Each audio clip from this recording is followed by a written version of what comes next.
हमारे पास मसावात है -16 बराबर है x बटा 4 जमा 2, और हमने इसे x के लिए हल करना है।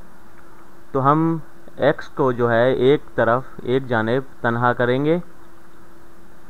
तो पहले हम x बटा 4 को अलग करेंगे, इस 2 से निजात हासिल करेंगे। तो इसका आसान और बेहतर तरीका यह है कि पहले हम तफरीक कर देते हैं दाएं जानिब से 2। तो जब हम दाएं जानिब से 2 तफरीक करेंगे तो बाएं जानिब से भी 2 तफरीक करना होगा, क्योंकि ये एक मसावात है, ताकि ये दोनों जानिब बराबर रहे। तो तफरीक कर देते हैं 2 दाएं जानिब से और 2 तफरीक करते हैं बाएं जानिब से।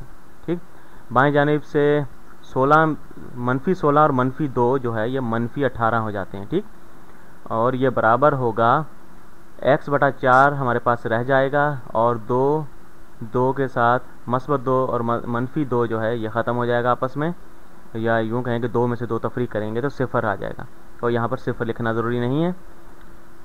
तो -18 बराबर है x बटा 4 के। तो x को अकेला करने के लिए हम क्या करेंगे?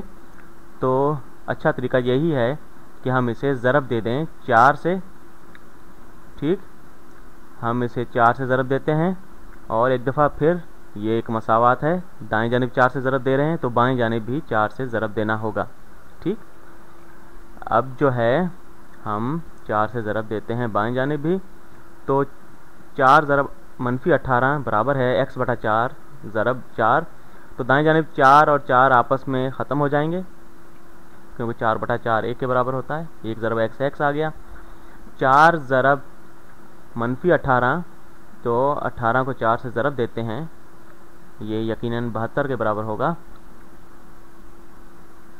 8 चौक 32, 2 नीचे है 3 ऊपर, 4 एकम 4, 4 और 3 7, ये 72 हो गए। लेकिन याद रखिए कि -18 है तो ये -72 होंगे।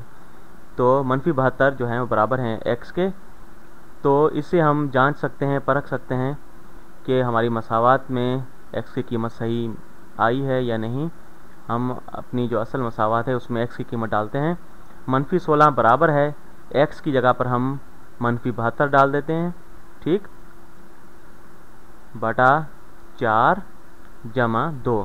ठीक, अब देखते हैं कि ये आया सही है या नहीं।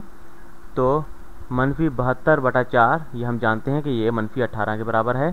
ठीक, जमा 2 ये बराबर है 16 के। तो -18 जमा 2 ये -16 के बराबर होता है, जो कि -16 के बराबर ही है। तो दाएं जानिब बराबर है बाएं जानिब के। तो जब x की कीमत -72 है तो ये यकीनन -16 के बराबर है। इजाज़त चाहूँगा।